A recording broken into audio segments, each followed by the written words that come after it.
What if I told you that Genesis might not tell the whole story of creation? What if everything you've learned about the beginning of the world, about Adam, Eve, and the Garden of Eden, is only a part, perhaps an edited, molded version with hidden intentions? Today you will discover a silenced chapter of humanity, the story that was hidden, erased, concealed from the sacred scriptures, a lost world, full of symbols, myths, and ancestral deities that were systematically excluded from Genesis. But why? Who decided that the African gods, with their ancient stories and their profound spiritual connection to creation, did not deserve a place in the pages of the Bible? Why were African civilizations, as ancient as the Mesopotamian ones, not recognized in the sacred narratives that shaped the Western imagination? What we're going to explore in this video can profoundly change your view of spirituality, the Bible, and your own identity. Because behind the stories of Noah, Abraham, and Moses, there is a deafening silence about ancestral African knowledge, an erasure that was not accidental, a silence that hides power, wisdom, and a worldview that for centuries was considered too dangerous to be revealed. African cultures possessed ancient creation myths, moral codes, detailed cosmogonies, gods who governed the elements, and spiritual systems that explained the origin of life long before Genesis was written. Why then was this heritage ignored, or rather, erased? Today's video is not just informative, it's an invitation to the truth. Let's examine together what the Bible says and what it doesn't say. We'll reveal why so many elements that could connect African narratives with the biblical text were left out, and more. We'll delve into the roots of a knowledge that survived oppression, colonization, and spiritual censorship. Prepare to question everything you thought you knew about the origin of humanity. This is a historical and spiritual rescue, a return to the origins, to forgotten wisdom, to the gods who were silenced, but who still live in the stories, rituals, and traditions of millions of people around the world. In this video, we'll explore how Genesis was constructed, the cultural influences that shaped its content, and what was deliberately left out. We'll discuss African creation myths, deities like Olodumare and Mawulisa, and oral traditions that tell similar stories to Eden, but from an African perspective. You'll discover how these narratives were labeled pagan or demonic, and why this is part of a strategy of erasure. We'll investigate the connections between ancient Egypt, Ethiopia, and the emergence of Abrahamic religions. Furthermore, we'll analyze the historical, archaeological, and spiritual evidence supporting the hypothesis that African gods were intentionally excluded from the official creation narrative. But before all that, I want to ask you something. Stay with me until the end, because the truth that will be revealed here may be exactly what you've been looking for to reconnect with your roots, your faith, and your spiritual purpose. This journey goes far beyond history, religion, or curiosity. It touches your soul directly. After all, what if what has been called myth is, in fact, the forgotten part of sacred truth? What if you are about to see a side of Genesis that no one has ever told you? Therefore, before we delve even deeper into this lost world and the revelations that have been hidden for centuries, I want to ask you something very important. If this topic is already stirring your mind and awakening questions you never dared to ask, then comment below.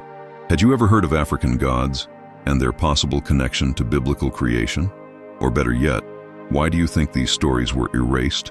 Your opinion is fundamental, because it is through comments that we create a space for reflection, where ideas are shared, doubts are raised, and the truth begins to reveal itself within the community. If this content is helping you see beyond the obvious, then leave a like now. This helps YouTube understand that this video is relevant and needs to reach more people like you, people who also feel that something is missing from the narrative we've been told. Don't underestimate the power of a simple click. It could be the start of a revolution in consciousness. Take this opportunity to subscribe to the channel and activate notifications, because what we're about to reveal goes even further.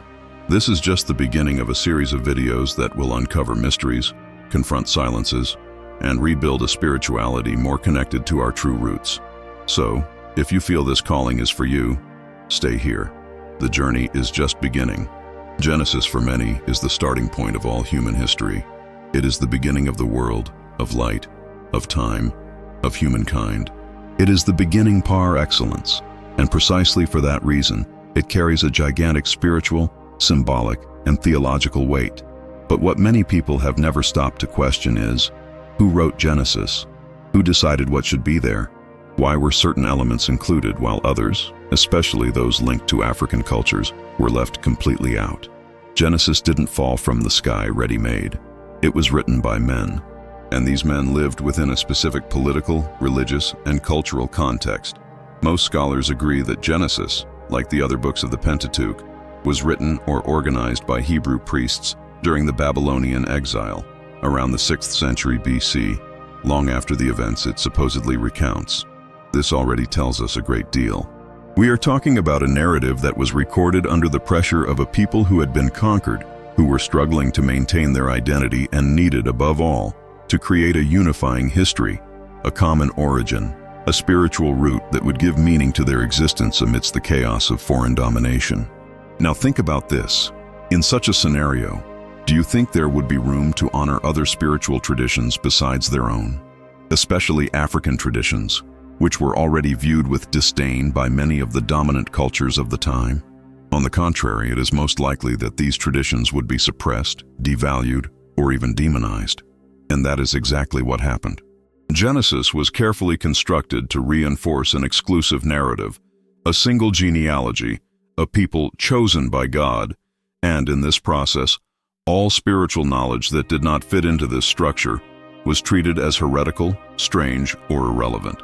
But here's the big question. The fact that it's not written in Genesis doesn't mean it didn't exist.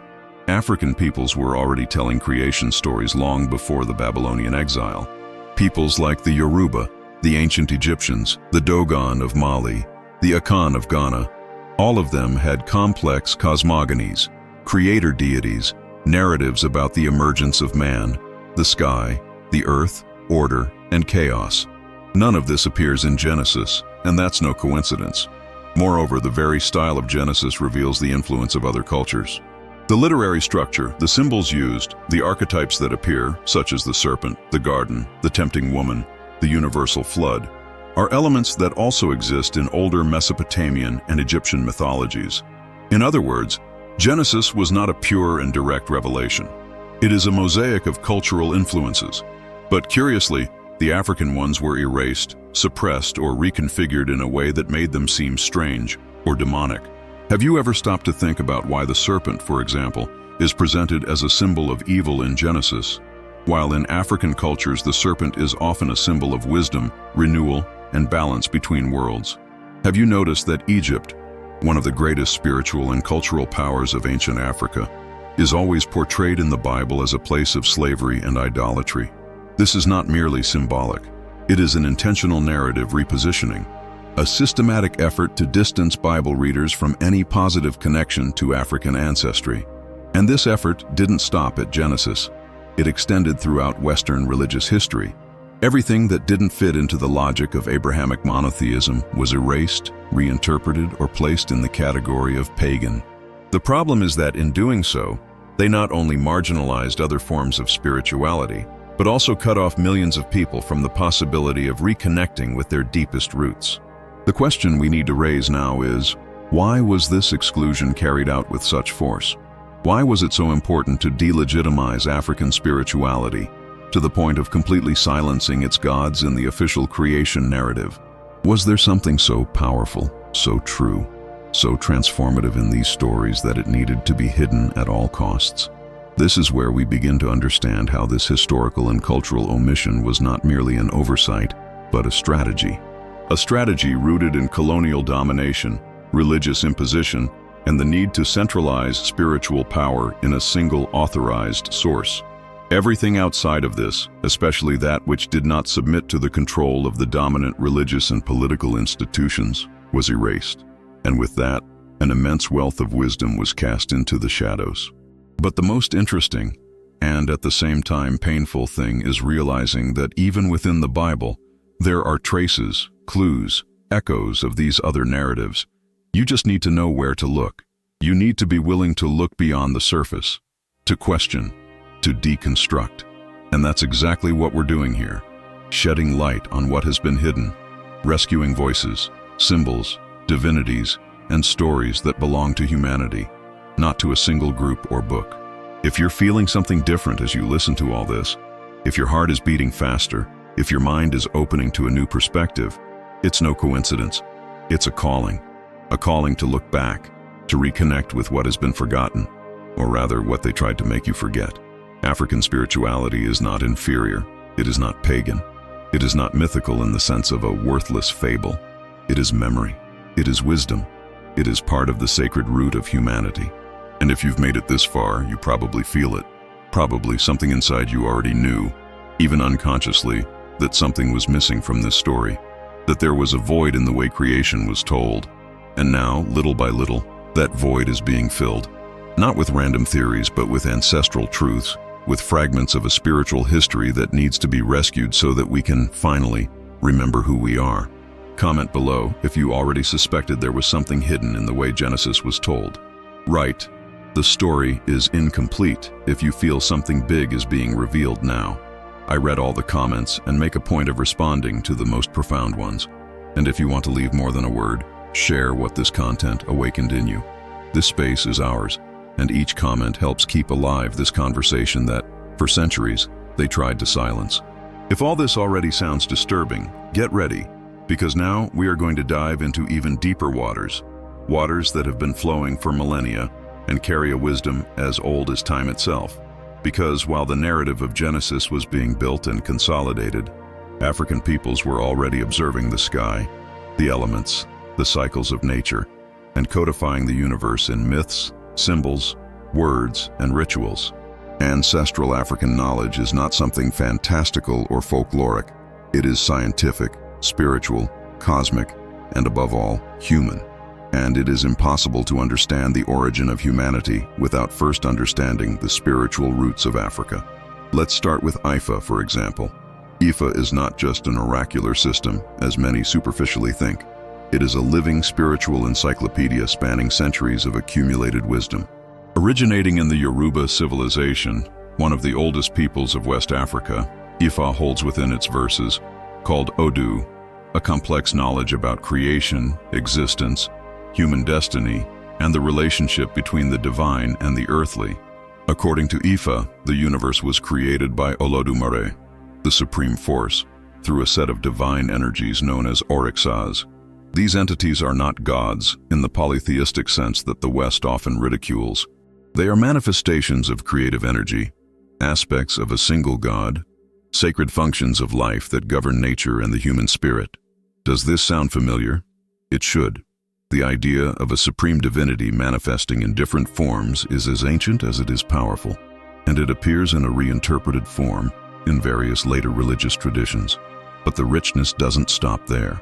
The Dogon, a people inhabiting the region of Mali, are known for their incredibly advanced cosmogony. Long before the invention of telescopes, the Dogon already knew of the existence of stars invisible to the naked eye, such as Sirius B, for example, and understood their movement, their density, and even their role in the creation of the universe. According to their myths, the Nomo, amphibious beings who came from the sky, brought cosmic order, primordial water, and the principle of speech, basing all creation on sound and vibration. This not only echoes concepts of modern physics about frequency and energy, but also places the Dogon tradition on the same level as the great cosmogonies of the world. And yet, how many times have you heard about this in your spiritual formation? When we talk about ancient Egypt, we're talking about one of the most spiritually advanced civilizations in all of human history. The Egyptians, African in origin, culture, and worldview, possessed such a profound understanding of the cosmos, the soul, and the afterlife that their teachings still challenge scholars today. The goddess Ma'at represented universal balance, truth, and order, principles that underpinned the entire workings of the universe. The god Khepri symbolized rebirth, the eternal cycle of the sun. Ra, the sun god, made his journey in the underworld every night, dying and being reborn, a powerful symbol of spiritual resurrection. Does this remind you of anything? Perhaps the resurrection of Christ? Jonah's journey in the belly of the fish? The cycle of death and life in baptism? These are deep layers of spiritual connections that are never mentioned when we read or hear about the Bible. And here's the central point. These African traditions are not mere parallels. They are foundations. They are spiritual matrices upon which many other systems have built and restructured their own narratives. The difference is that the stories of Egypt, Ifa, and the Dogon have been delegitimized. while later stories have been canonized, sacralized, defended as absolute truth. But when you look closely, you realize that the common thread is there.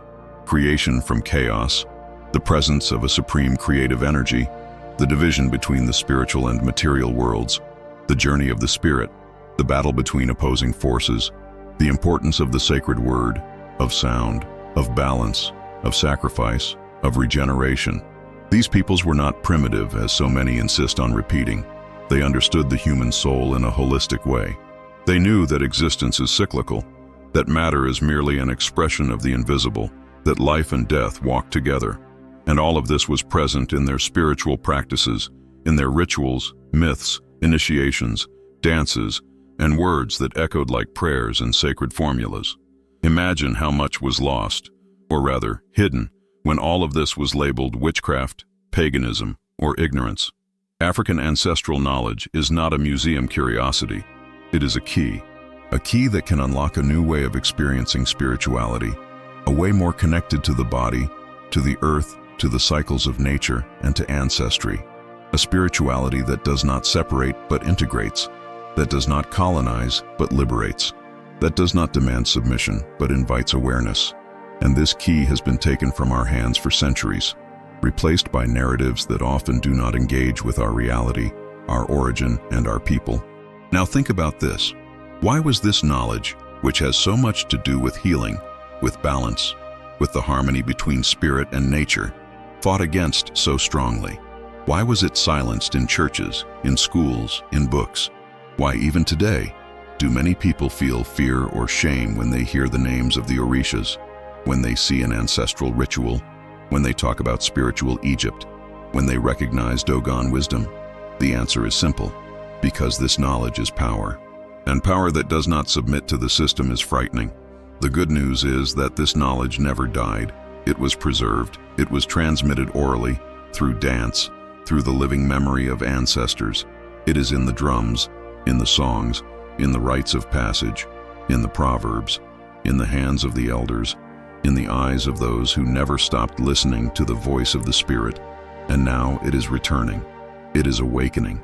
It is being remembered, and you are part of it. If you are here, it's because you feel this truth calling you. You feel there is something beyond what you have been taught, and that is beautiful, because it means you are ready to remember, to reclaim, to reconnect. Therefore, I want to invite you now to write in the comments something you feel you already knew, even without having learned it in books. It can be a phrase, a word, or even a symbol that represents for you this connection with ancestral spirituality. Write below, "I remember," or if you prefer something stronger, "Ancestral knowledge lives within me." Each comment is a flame lit, and the more voices that rise, the stronger this call becomes. And when we begin to remember, when the veil begins to lift and the questions finally find space to echo, a new kind of restlessness is born within the soul. Because if African ancestral knowledge carries this spiritual depth, this cosmic wisdom, this direct connection with the sacred, the inevitable question is, why was it silenced? Why were African gods, with their attributes, stories, and symbols, so brutally erased from official narratives? Why did their names become taboo? Why were their images distorted to the point of being associated with evil? This is no ordinary question. It is one of the most important keys to understanding not only the construction of religions, but also the profound mechanisms of spiritual domination that shaped the mentality of entire generations. The erasure of African gods did not happen by chance, much less peacefully. It was part of a very well-structured project of cultural and religious colonization, where the objective was not only to conquer territories or extract riches, but also to dominate the souls of the peoples. And for this to happen, it was necessary to destroy everything that gave identity, spiritual autonomy, and consciousness to the colonized peoples. Imagine Africa before colonization, a continent with highly organized spiritual systems, with priests, rituals, cosmologies, deities, moral codes, and sacred laws that governed the relationship between man and the universe. Now imagine the arrival of colonizers who brought with them a mission to implant a single god with only one truth and transform all other gods into demons. The result? A mass spiritual reprogramming. The demonization of African deities was one of the most effective weapons in this silent war. It wasn't just about converting people to Christianity or Islam. It was about making them hate their own gods, fear their ancestry, and reject their natural spirituality as if it were a curse. And this was done cruelly. Orishas, Vodans, Inkwises, all of them were transformed into demonic figures by colonial religious discourses. Iansa, the Lady of the Winds and Storms, was associated with evil rebellion. Exu, the messenger of oracles and communication, was reduced to the figure of the devil. Zango, the Orisha of justice and thunder, was labeled vengeful and cruel.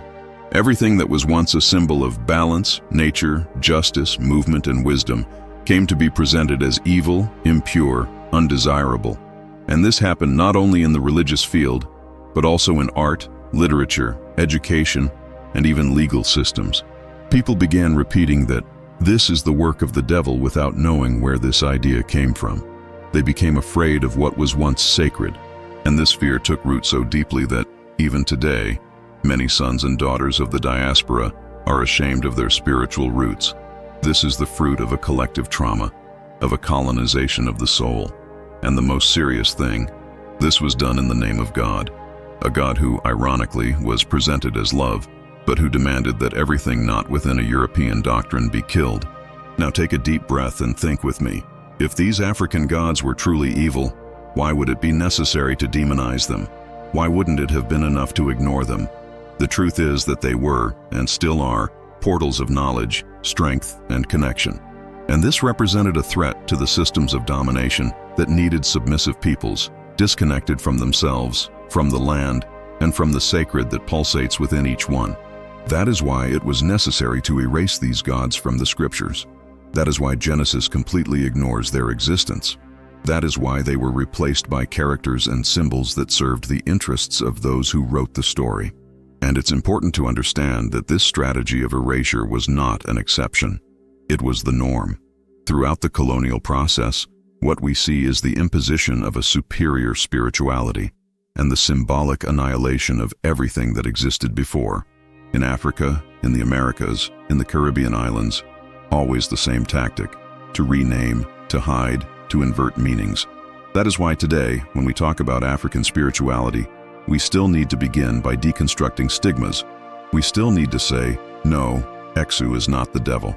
We still need to explain that dancing in a circle to the sound of the drum is not evil possession, but a form of ancestral prayer. We still need to remember that African gods were not created to cause fear, but to teach about balance, justice, love, movement, and connection with the cosmos. Even within religions that call themselves Christian, we find echoes of this process of domination.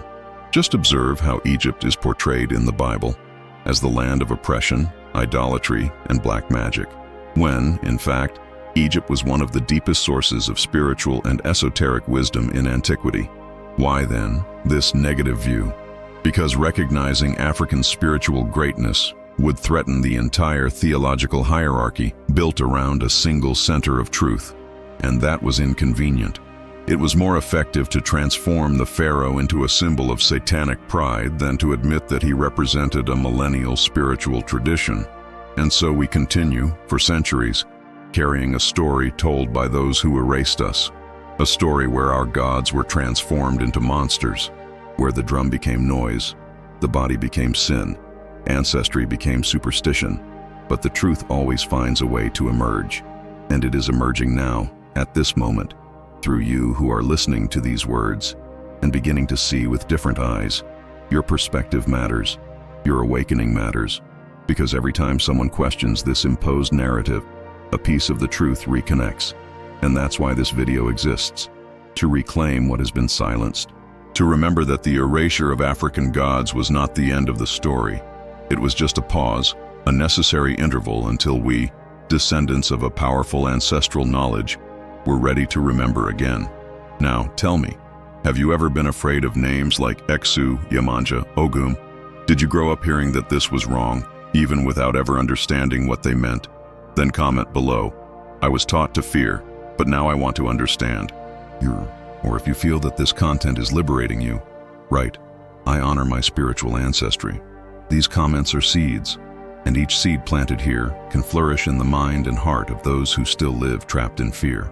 Let's go together, because history is still being written. If the African gods were erased, distorted, and demonized, they still couldn't erase their footprints. Because the truth, even suffocated by centuries of spiritual repression and doctrinal control, leaves signs. And it is these signs that we need to pay attention to, because when we look more closely, with eyes free of prejudice, we begin to perceive something that, at first, seems like a coincidence. But then, the more we investigate, the more it transforms into a revelation. I'm talking about the similarities between Genesis and African creation myths. Yes, what we have been taught for years as the only truth has profound parallels with much older cosmogonies, rooted in the soil of ancestral Africa. Let's begin with the idea of man's creation from the earth. In Genesis, God molds humankind from the dust of the ground and breathes into them the breath of life. Now listen to this. Among the Yoruba, Olodumare, the supreme creator, sends Obatala to form human beings from the clay of the earth, while another Orisha, Orisha Olofin, takes care of the vital breath that animates this creation. Clay and breath, earth and spirit, matter and energy. The same formula, two different peoples. And this is not an accidental borrowing, nor plagiarism. It is an echo. It is a vestige of a common wisdom that was passed down orally long before it was written on any papyrus or parchment. Now consider the importance of water. In Genesis, before anything existed, there was chaos, and the Spirit of God hovered over the waters. Creation begins with the separation between upper and lower waters. Water is the symbol of origin and mystery. In African myths, water is also sacred, the origin of everything.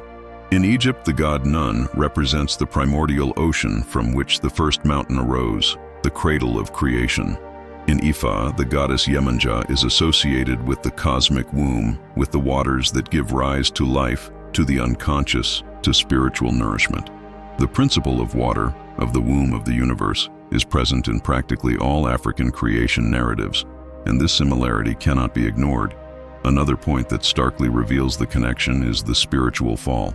In Genesis, Adam and Eve disobey, eat the forbidden fruit, and are expelled from paradise, entering a state of separation from the divine. Now listen carefully.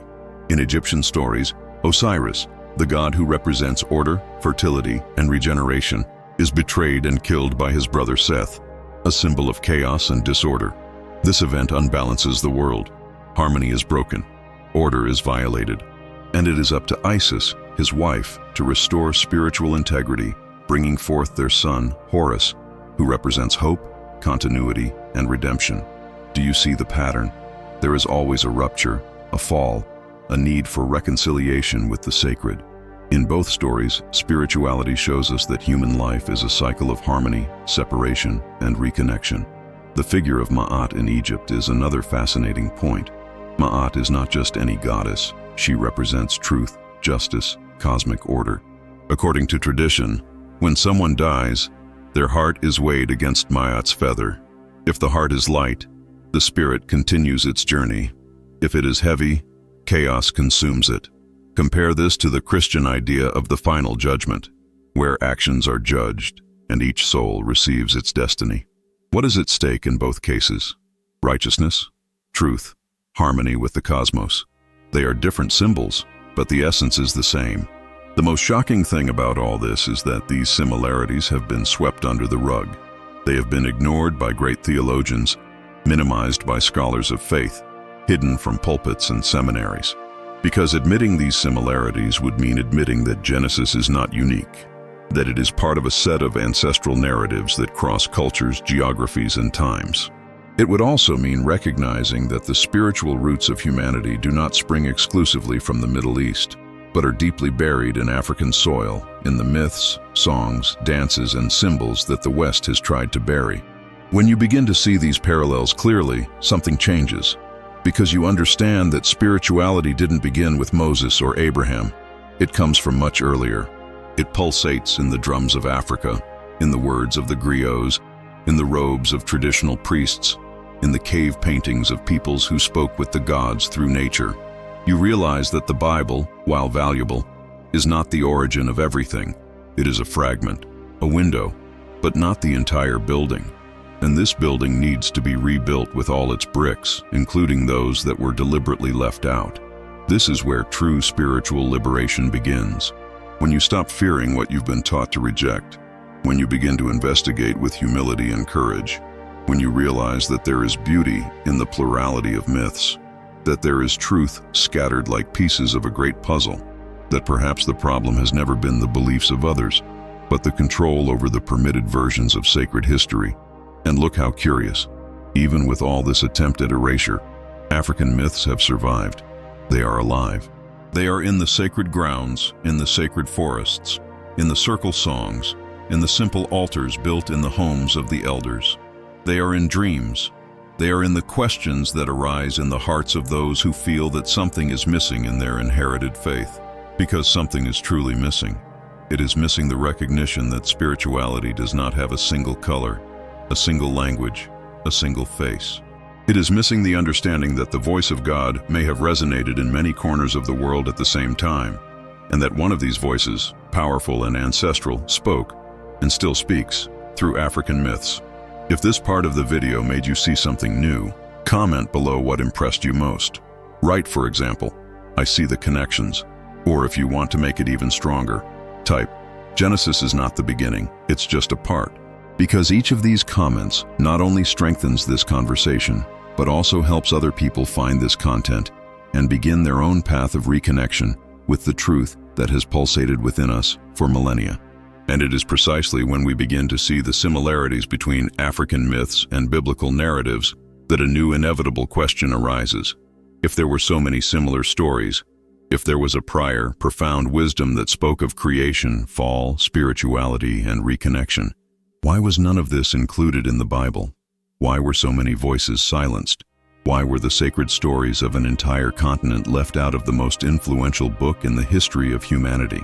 The answer, although uncomfortable, is one of the most revealing of this journey.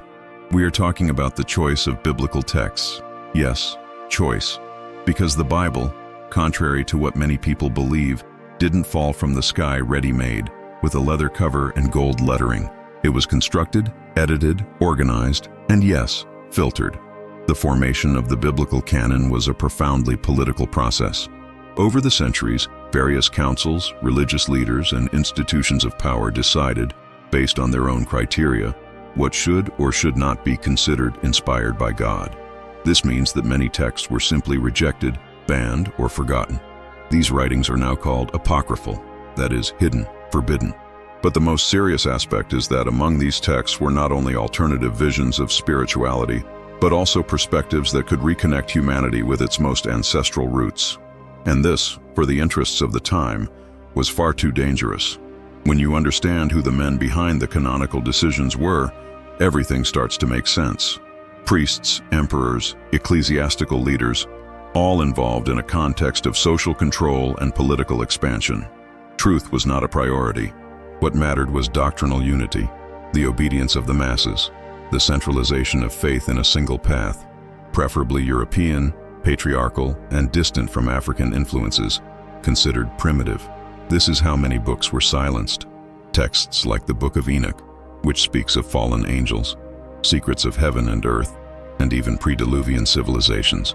This book was widely known among early Christians and even quoted in the New Testament, but it was removed from the official canon. Why? Because it said more than they wanted the people to know. And it doesn't stop there. There were gospels attributed to women, such as the Gospel of Mary Magdalene. There were Gnostic writings that spoke of the inner divinity of human beings, of knowledge as the key to salvation, and of the plurality of worlds and existences. All of this was condemned as heresy. But do you know what else was condemned along with it?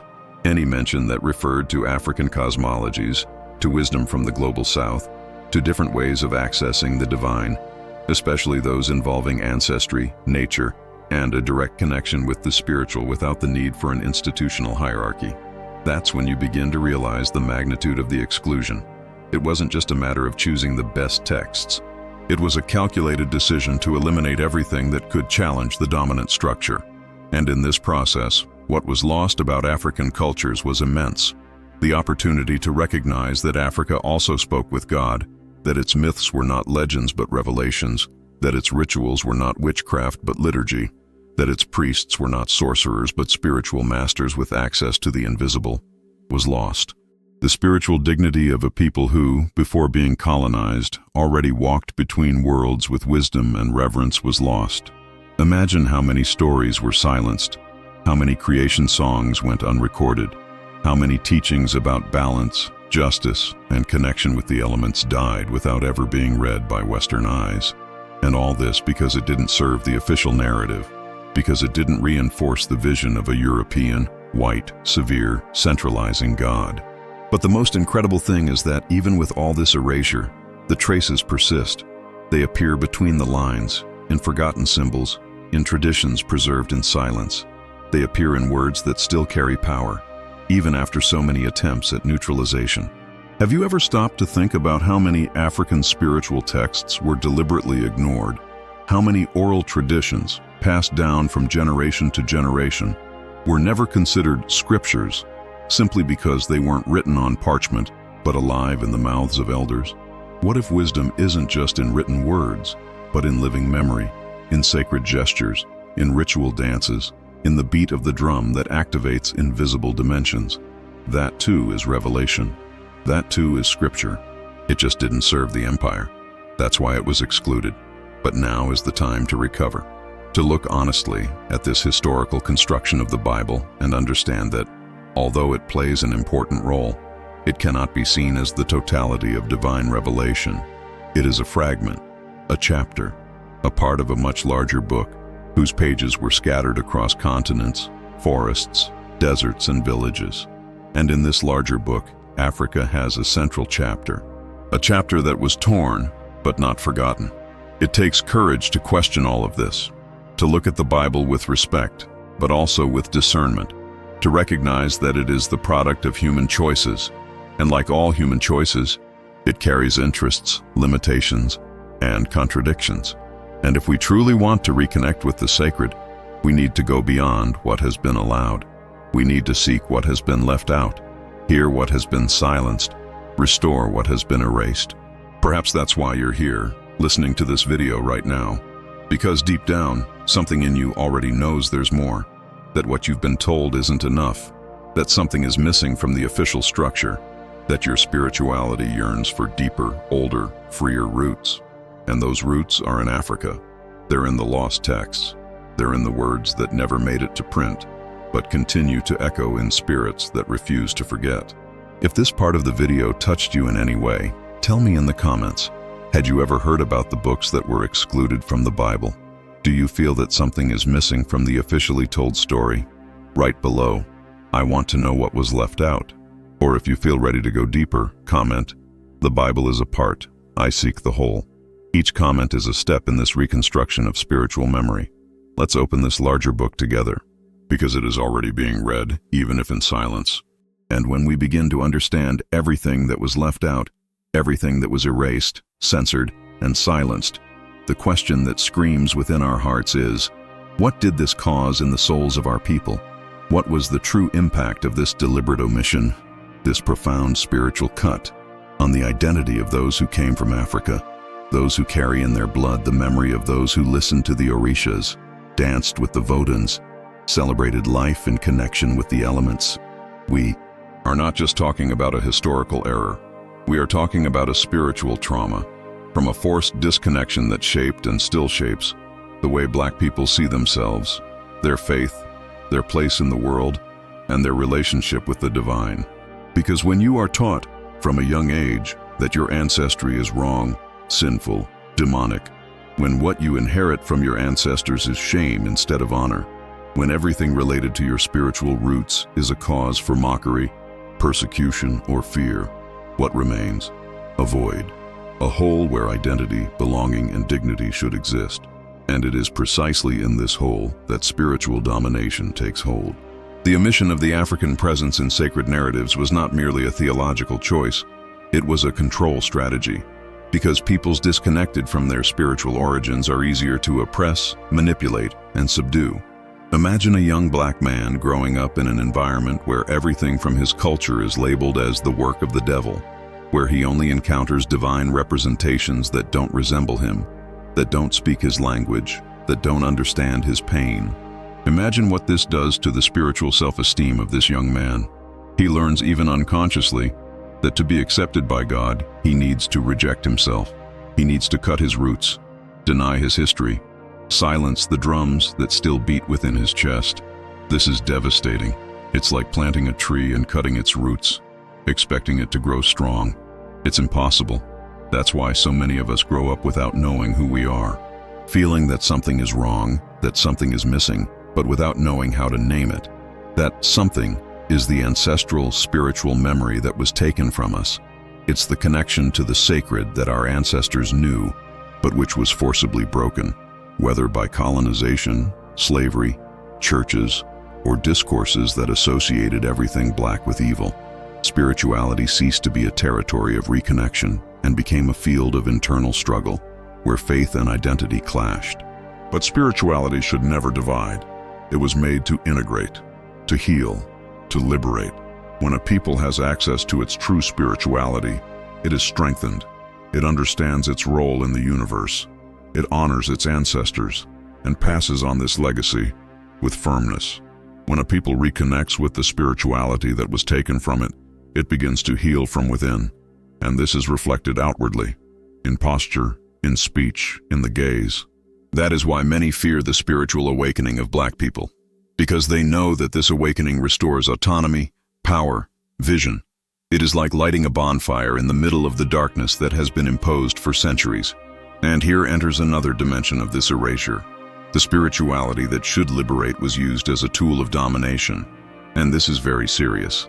The same Bible that contains high principles was also used to justify slavery, to impose silence, to muzzle expressions of faith that came from Africa. How many plantation owners didn't read biblical passages to keep their enslaved people obedient? How many didn't forcibly baptize, didn't give European names, didn't prohibit dances, songs, rituals? All this with the approval of the dominant religion. And what did this generate? A people with faith, yes, but a faith disconnected from their own skin, their own history, their own soul. This wound still bleeds. It manifests in the fear of wearing a beaded necklace, in the apprehension of entering a torero, candomblé temple, in the shame of speaking about the Orixas, deities, in front of family, in the guilt many people feel just from hearing a drum. It's a faith that came with the trauma, and it needs to be healed. And this healing only happens when we reclaim what was lost, when we understand that it's not necessary to choose between God and the ancestors, that the Creator also speaks in Yoruba, also dances with the Orixas, also manifests in the waters, in the leaves, in the words spoken by the fire. Reconnecting with ancestral spirituality is an act of resistance. It is an act of collective healing. It is saying, I no longer accept being defined by those who erased me. It is recognizing that there is immense beauty in the way our ancestors related to the divine, a beauty that time has not erased, only hidden, and now it is emerging again. It is calling back the sons and daughters who were separated from the spiritual home of their ancestors. It is restoring the pride of belonging to a sacred lineage. And you know what's most beautiful about all this? This process doesn't require you to abandon everything you've learned. It's not a war between religions. It's a restoration of dignity. It's a call to broaden your vision, to see that true spirituality doesn't fit into a single doctrine, that it's alive, vibrant, multifaceted, that there's room for Christ, for the Orishas, for the ancestors, for the energy of the universe, all coexisting within a heart that humbly seeks the truth. If you feel this calling, if you've realized that your faith can be broader, deeper, more genuine, comment below. Write, I reconnect, or my spirituality has roots. Share sincerely what this content is awakening in you, because each comment here is a link in this chain of reconnection. And the more people reconnect, the stronger the movement will be. Healing begins with listening, with remembering, with choosing to return to the origins with love and awareness. And this journey is only just beginning. And it is precisely when this process of reconnection begins to happen, when the spiritual wound begins to be exposed to the light of truth, that many ask themselves, but what now? Is it possible to return to the roots without abandoning everything I've learned?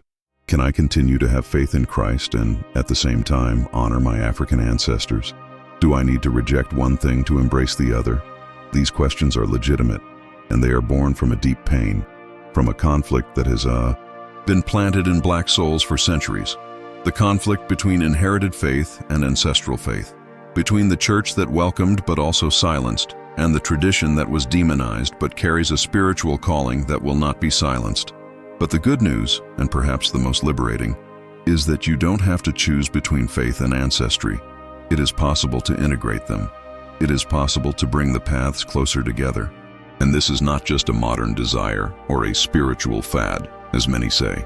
It is a real, growing, profound movement that is flourishing at the grassroots level, in the peripheries, in universities, in Afro-Brazilian religious centers, in progressive churches, in conversation circles, in healing circles, in encounters between theology and identity. A movement where Black men and women are reclaiming ancestral African knowledge and reintegrating this wisdom into their current faith practices, without guilt, without fear, without needing to hide. This movement has a name, a face, a voice. It is born from the need to restore the spiritual integrity of a people who have been divided in two, whose faith has been hijacked by religious systems that have not recognized their dignity. But now, with courage, awareness, and clarity, many are saying, enough of dividing what has always been one.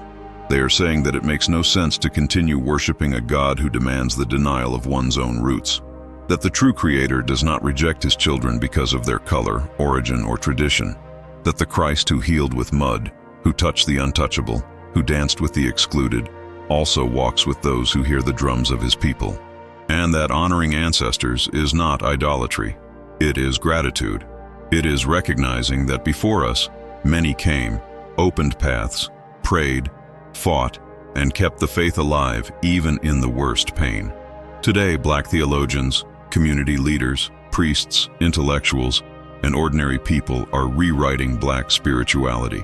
They are building bridges between the gospel and the Orishas, between the Psalms and African proverbs, between baptism and ancestral initiation rituals. They are saying that it is possible to pray with hands on the chest and also with bare feet on the earth, that it is possible to quote the words of Jesus and at the same time recognize the wisdom of Ifa, of Ma'at, of Nzambi, of Mawulisa, not through empty syncretism, but through historical coherence, because the faith that was imposed is now being transformed into conscious faith, into rooted faith. There are countless examples of this. There are Black pastors who study African theology and incorporate it into their sermons, showing that the Bible doesn't need to exclude the drum, the turban, or the sacred space, that the Holy Spirit can also manifest itself in the dance circle, in the grandmother's prayer, in the healing leaf. There are African priests who reclaim the languages of their native peoples and celebrate masses mixing Catholic liturgy with traditional songs and rites. There are Afro-diasporic Christian movements that use the gospel to denounce religious racism, to combat intolerance against religions of African origin, and to state clearly that there is no salvation that comes at the cost of humiliating one's own ancestry. These voices have been fundamental in showing that reconnecting with spiritual Africa does not mean turning one's back on God. On the contrary, it means drawing closer to Him in a fuller, more honest, more truthful way. Because the Creator cannot be confined within a single culture. He reveals Himself in the mountains of Mozambique, in the rivers of Nigeria, in the pyramids of Egypt, in the songs of the Congo, as much as in the pages of the Bible. And whoever understands this expands their faith. They cease to fear what is different and begin to recognize the divine presence in all that was created, including in the Black body itself, which for centuries has been taught to be ashamed of itself. And here is the deepest key to this reintegration. It is not just theological, it is existential. When a Black person begins to honor their ancestral faith without fear, they begin to see themselves differently. Self-esteem changes, posture changes, the way they pray changes, the way they look at the world changes, because now they pray not as someone who has been saved from themselves, but as someone who has remembered who they are. They pray with dignity, they pray with strength. They pray with the awareness that they are part of a sacred lineage that was wounded, but never destroyed. That is why this rescue needs to continue. because every Black person who reconnects with ancestral spiritual knowledge and integrates it into their faith is healing not only themselves, but also their ancestors and descendants. They are rewriting the spirituality of their people. They are creating a new narrative where the sacred is not a privilege of the few, but a right of all.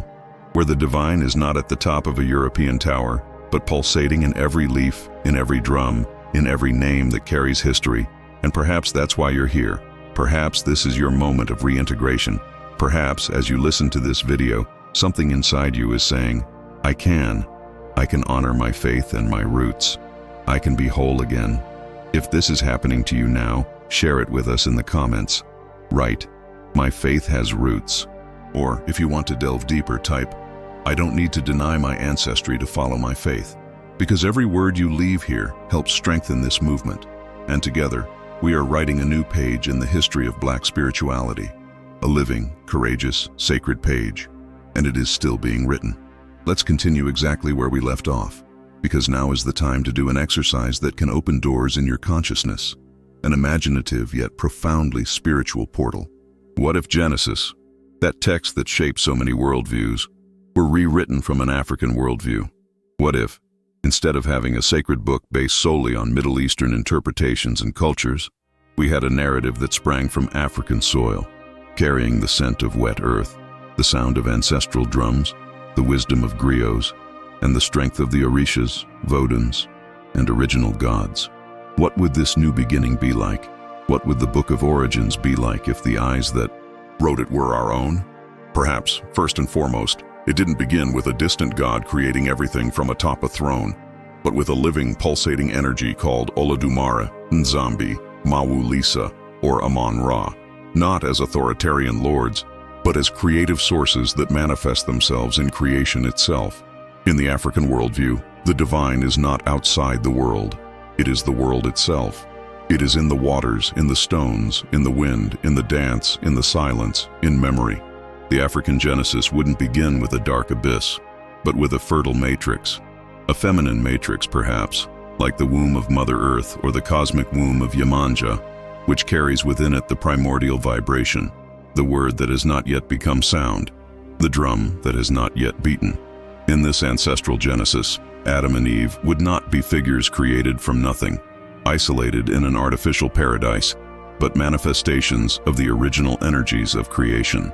They would be the first initiates, children of complementary forces, perhaps molded by Obatala with the white clay of purity and breathed with the Aksay of Oxala, receiving life not only as individuals, but as bearers of a collective spiritual principle. Eve would not emerge from Adam's rib. This symbol of submission would fall to the ground. She would appear beside him, or rather, with him, perhaps as an expression of sacred duality, masculine and feminine coexisting, reflecting the balance of Ma'at, the cosmic order, where everything has its place, its time, its purpose. And the serpent? The serpent would have another meaning. In Western narratives, it is a symbol of the fall, of deception, of sin. But in many African cultures, the serpent represents ancestral wisdom, the cycle of life, spiritual rebirth. Dan, the sacred serpent of the Dahomey people, is the link between heaven and earth. In Egypt, the uraeus serpent is on the foreheads of the pharaohs as a symbol of protection and spiritual vision. Therefore, in this rewritten Genesis, the serpent would not come as an enemy, but as one who invites awareness. Perhaps it would appear to awaken in Adam and Eve the memory of who they truly are, children of the cosmos, not slaves to an imposed order. The forbidden fruit would then be knowledge, the wisdom that liberates, that removes humankind from ignorance and reconnects them with the divine that lives within. This African Genesis would not end with expulsion, because in ancestral thought, there is no division between the human and the divine. There is no heaven against earth, spirit against body. Paradise is not a place outside of here. It is a way of living in harmony with the elements, with the ancestors, with the cycle of life. There would be no curse. There would be responsibility. The responsibility to maintain balance, to respect the sacred in everything, to listen to the signs of the universe, to remember that life is a constant initiation, and, in this sense, sin would not be a legalistic transgression, but an energetic imbalance, a rupture with the order of Ma'at or with the teachings of Ifa. The sacred text, then, would not be written on stone tablets, but in the stars, on leaves, in the waters. It would be transmitted from generation to generation, not in chapters, but in songs, dances, metaphors, stories told by the fire. It would be a living Bible, in constant transformation, because in the ancestral world, truth is not fixed. It is a flowing river. It reveals itself to those who listen with an open heart. And in this rewritten Genesis, each human being would not be a sinner seeking salvation, but a spirit on a journey, seeking to remember their purpose, their axe, spiritual energy, their destiny traced in the stars even before birth. Now, imagine the impact this has on how we see ourselves. Imagine growing up hearing a sacred story that doesn't exclude us, that doesn't reduce us to unworthy servants, but recognizes us as parts of the divine, as living expressions of a creative force that manifests in 1,000 forms. Imagine looking at the sky and seeing not just a God sitting on a throne, but seeing the constellations as spiritual maps left by our ancestors. Imagine looking in the mirror and seeing a black body with African features as a sacred temple, and not as something to be denied or converted. This changes everything. This exercise is not just a mental game. It is a profound call for us to question what has been imposed upon us as sacred, to dare to imagine new beginnings, new founding myths, new ways of telling our own origin story, because whoever controls the beginning controls destiny. And for a long time, our beginning was written by hands that did not recognize us as divine. Now it's time to pick up the pen and rewrite it, with our own words, our own symbols, our own truths. And you, how would you rewrite Genesis? What would you change in the story you were told? What image of God dwells in your heart when you close your eyes and connect with the spiritual? Tell me in the comments. Write, "I rewrite my origin." Or, if you want to go deeper, share in a sentence what your personal Genesis would be like. Each comment is like a sacred line in this new collective book we are creating together. And it is still being written, word by word, drum by drum, memory by memory.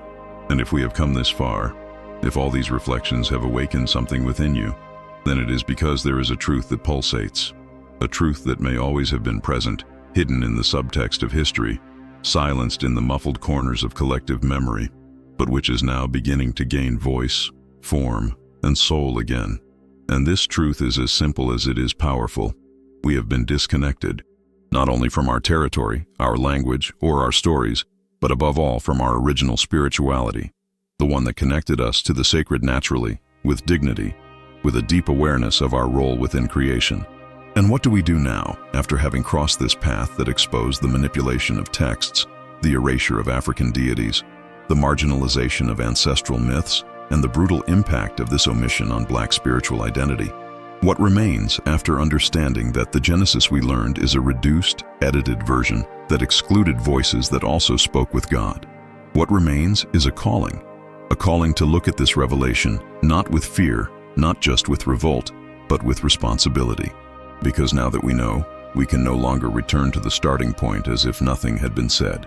Now is the time to learn from this revelation, and more than that, to transform ourselves through it. The first lesson this journey offers us is the vital importance of recognizing historical and spiritual truth, not as a search for culprits, but as a choice for conscience. When we recognize that the Bible that has reached us was shaped by political, religious, and colonial decisions, we can see more clearly what has been denied to us. And it is in this recognition that healing begins, because a spirituality built upon the denial of one's own origin is a wounded spirituality, a faith that demands you deny your ancestors, your symbols, your color, your drum, your leaf, your axe.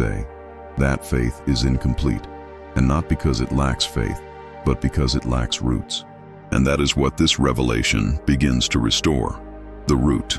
Revaluing ancestral wisdom is not an act of rebellion. It is an act of justice. It is looking at what we have always been told is wrong and realizing that there lay a powerful source of spirituality, a worldview that integrated body, spirit, nature, and community. The knowledge of Ifa, of Kemet, of the Dogon, of the Bantu peoples, of the griots of Guinea, of the priestesses of Brazil, of the Vodun priestesses of Benin. All of this is ancestral knowledge that can and should be honored again as sacred, because it is, because it always has been. It was only hidden. This wisdom doesn't need to compete with any other faith. It doesn't come to take anyone's place. On the contrary, it comes to expand, to remind us that God's truth is not confined to a single culture, a single language, a single tradition. The Creator speaks many languages, uses many names, manifests himself in many ways, and when we recognize this, we stop fearing what is different and begin to see the divine in all its forms, including our own. And perhaps one of the most profound healings that this reconnection brings is the end of fragmented spirituality. How many Black people live divided between what they believe and what they feel, between what the church says and what the heart whispers? How many times have you felt that to be accepted spiritually, you needed to hide part of who you are? This has a name: fragmented spirituality. A faith that demands you hide your history, deny your roots, walk on yourself to be considered pure. But this is not the spirituality that liberates. This is the one that imprisons. Reconnecting with one's origins is, therefore, a form of reintegration of the self. When you remember that your ancestors were also spiritual, also prayed, also healed, also connected with the universe through the elements and rituals, something changes. You begin to walk more whole, more firmly, more centered. You realize that the place of the sacred is not only outside, but also within you, and this restores a spiritual authority that should never have been taken away. This revelation also teaches us that we don't need permission to remember, that reconnecting with African spirituality is not a sin, it's reconciliation. It's like returning home after a long time away, and upon returning, there is no condemnation. There is acceptance, there are tears, there is healing, there is akse, spiritual energy. Ancestral spirituality is like a drum that beats from afar, but resonates in the heart.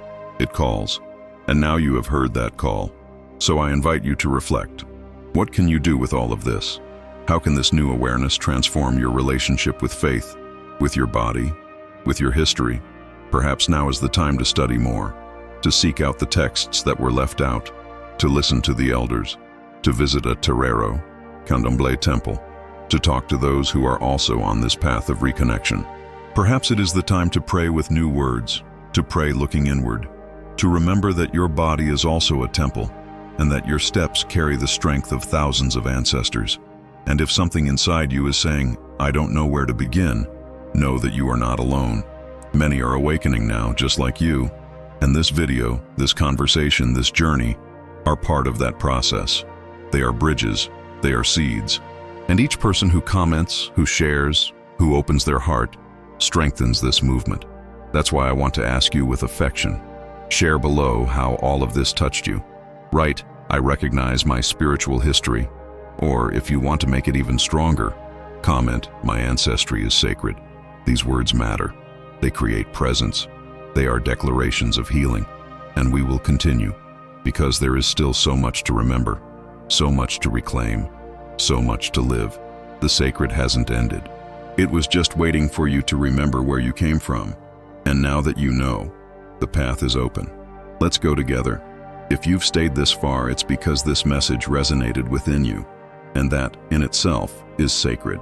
Now I want to ask you for 3 simple yet powerful things. First, subscribe to the channel right now.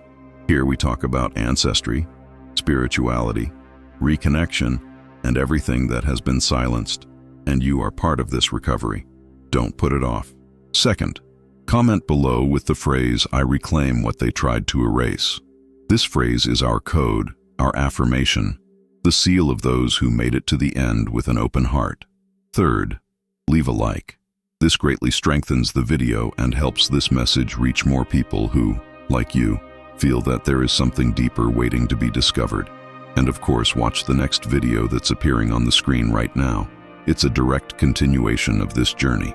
If this video opened your eyes, the next one will open new paths. Go ahead, click. We'll meet in the next step of this reconnection. Blessings.